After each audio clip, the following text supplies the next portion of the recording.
So the president of Umkhonto weSizwe is surrounded by political scoundrels who opportunistically use his kindness, sometimes gullibility that comes with age, to write down fake intelligence report to influence him towards wrong directions. And the reason they do that is because they want to steal money from Umkhonto weSizwe. And they are doing so now. Withdrawal of not less than 7 million rand every month from the organizational coffers. That is what defined, and that is what, and we're talking about this because we raised it internally that stop what you are doing, because you're going to get the party deregistered as a political party, because there's no sound reason on what has been happening, and it's things that we can prove beyond any reasonable doubt, not because it's things that we can change, and it's things that you cannot fake. And for that reason, when we raise every TG who has ever raised that got to be removed as the leadership of Umkhonto weSizwe. And there's no TG who has resigned as Umkhonto weSizwe. All of them were removed to then deal with scoundrels who surround President Zuma to steal money of the organization. Le video ka Floyd yangomhla ka 26 kuJune 2025. Lapha ichaza khona ukuthi lapha kumkhonto weSizwe Party njengoba sibona o-Treasurer General asebexoshiwe khona mhlawumbe la ko-9 or 10 o-Treasurer General bexoshwa kangaka ingoba kunabantu abathize abadla imali lapha kumkhonto weSizwe. And uma ngabe njengo-Treasurer General uzama ukukhuluma ngalento kwenziwisa ukuthi uphume emkhontweni, vele kwenziwisa nje ukuthi uxoshwe njengoba ethi nje mongababheka bonke uthi imali edliwa lapha ibalelwa ku7 million ngenyanga. Emavikeni adlule umkhonto weSizwe Party ama-office wawo bewavaliwe wonke ngoba kuthiwa abakhokhanga irent. Kodwa uSecretary General okusibonelo nomvalo umekhuluma no-Alex uthe Alex hamba obheka manje sesikhokhile yonke indawo. Yebo khona beyikhona inkinga yemali kodwa ayisekho manje ngoba lapho bekukolodwa khona sekukhokhiwe. Uzokhumbula i-media briefing uDuduzile abenayo kanye noNhlamulo bayiraisile indaba yokuthi uTreasurer General akawenzi kahle umsebenzi wakhe, akufanelanga iqembu kuthiwa lishoda ngemali ngoba uTreasurer General funeka ayo-fundraiser.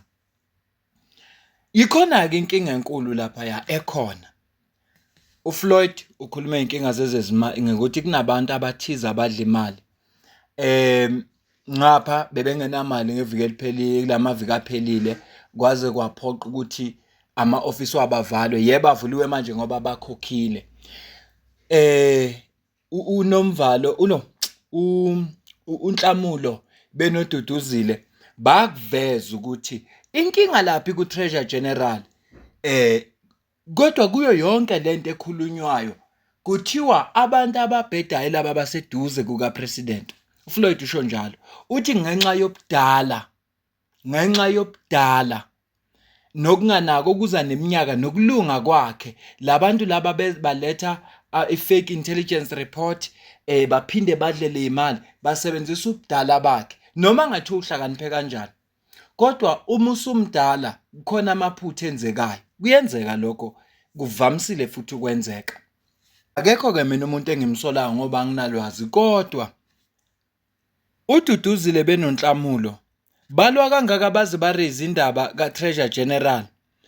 Kungenzeka na ukuba ukukhishwa kwabe emkhontweni kukhona la kuphazamisa khona na odabeni lwezezimali?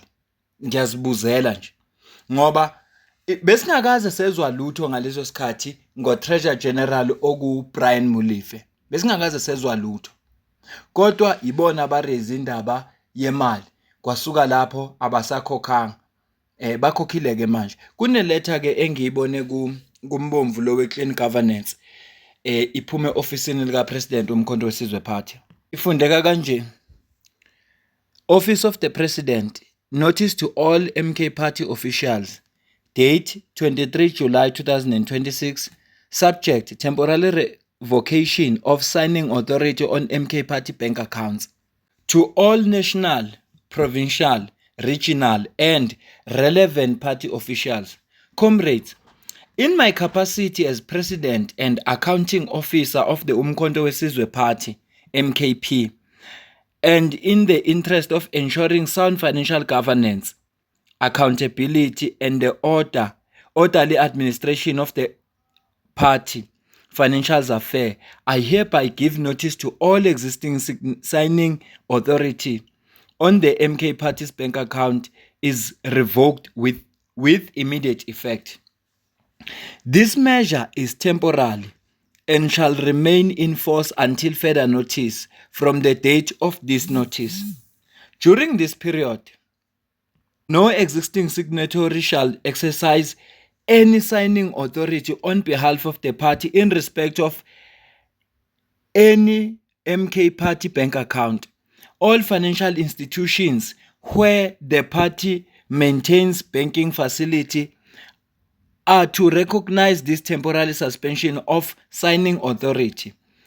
Any transaction requiring authorized signatories shall be processed only once the new mandate has been communicated.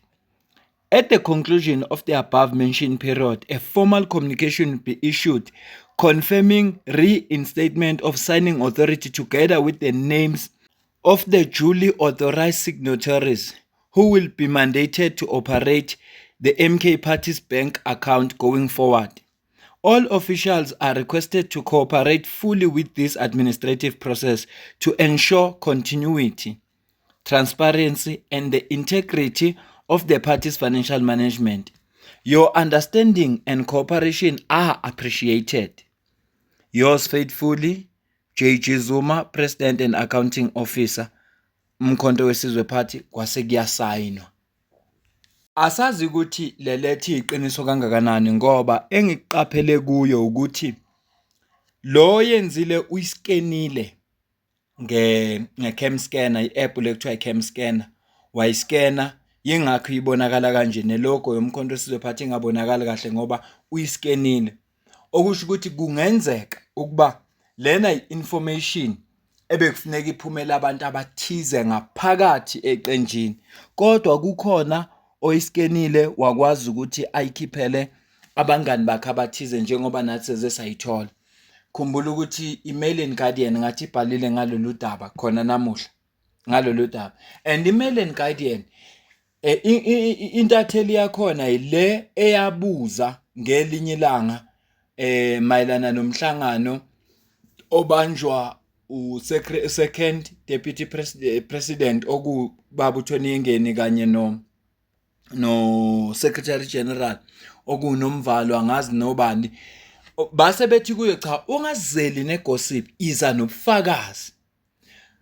Uma ke udaba livela ku-Mail and Guardian vele engacabanga ukuthi konje lo muntu unabantu lapha ku-MK Party abamvezela izindaba, kungenzeka kuba iletha iyiqiniso beyithunyelelwe kubantu abathize ngoba uma uyibheka ayiki wonke umuntu kodwa iyakulabo abangama officials. Kwase kuba khona lo oyilikhayo okanye kungenzeka iletha ayilona iqiniso. Asilinde sizozwa khona. Ilokho nje ngikushoyo. Kodwa ngaphambi ngivala ivideo kune message ebalulekile engicabanga ukuthi kufanele kuyizwe noma kuthiwa usililunga lomkhonto weSizwe Party. Uma nje umuntu othandayo ukufunda kwabanye abantu, kukhona ongase ukufunde kule video. Ngicela ukuze ukuphala kwakho la comment section ngizwe ukuthi wena ubona kanjani. Weyingane zikaNcamalala, weyingane zikaMsholozi. Yabona kulomdlalo wepolitiki kuyafana nasemidlalweni webhola. Kufanele ukuthi ungabuki abadlali bakho kuphela, kodwa ubuke namaqembu ozodlala nawo kule tournament ozongena kuyona. Babuka ukuthi babukhali ngalaphi, babuthuntu ngalaphi. Yabona? Ubheka inxeba la uzongena khona. Yabona? Ungayi emidlalweni sewunento yokuthi hawu amanzi amancane lapha yana siyosithathela nje amaphuzu. Ngoba mayike yakhala indweba zigejana khona emshovweni. Aqale manje nanokade ebuthakathaka bonza hayibo singabadlala abantu. Yabona?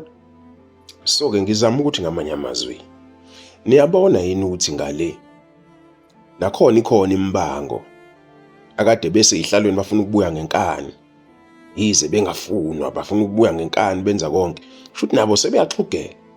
Nani ke musana ukungena egemini nixhugela, hlalani phansi nilungise izinkinga zenu.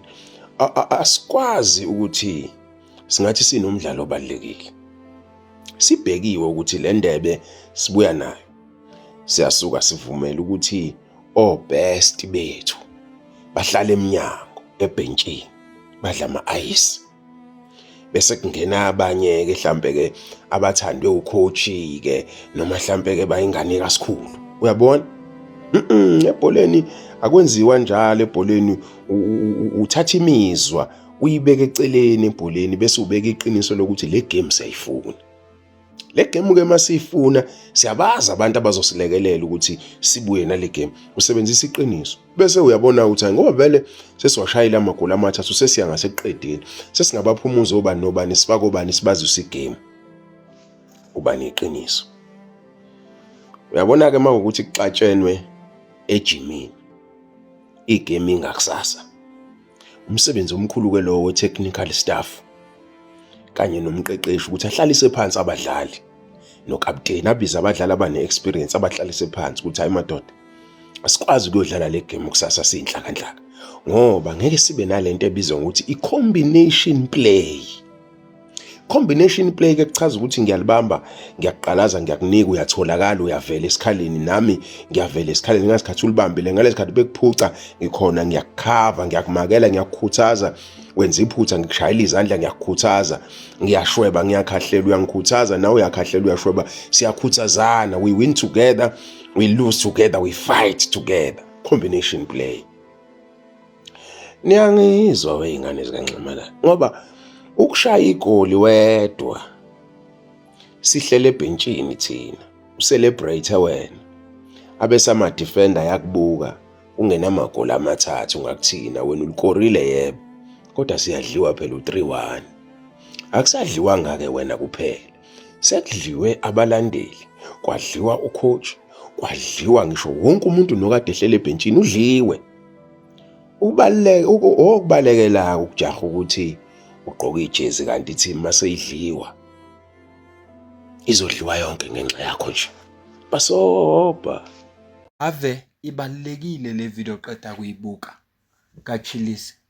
Futhi kukhona ongase ukufunde. Ngishilo wasekuqaleni ngathi uma umuntu ofundayo kwabanye abantu nomuntu obathandayo abantu abanobuhlakani uzoza ukuthi lo muntu waphiwe ubuhlakani. Angiyibambe le video ngicela ukuza ukuphawula kwakho. Ngizwe ukuthi wena ubona kanjani lolu daba esilixoxayo. Ayi yabona mangahlakanipha njengale nsizwa ngingabona ukuthi ngibusisekile.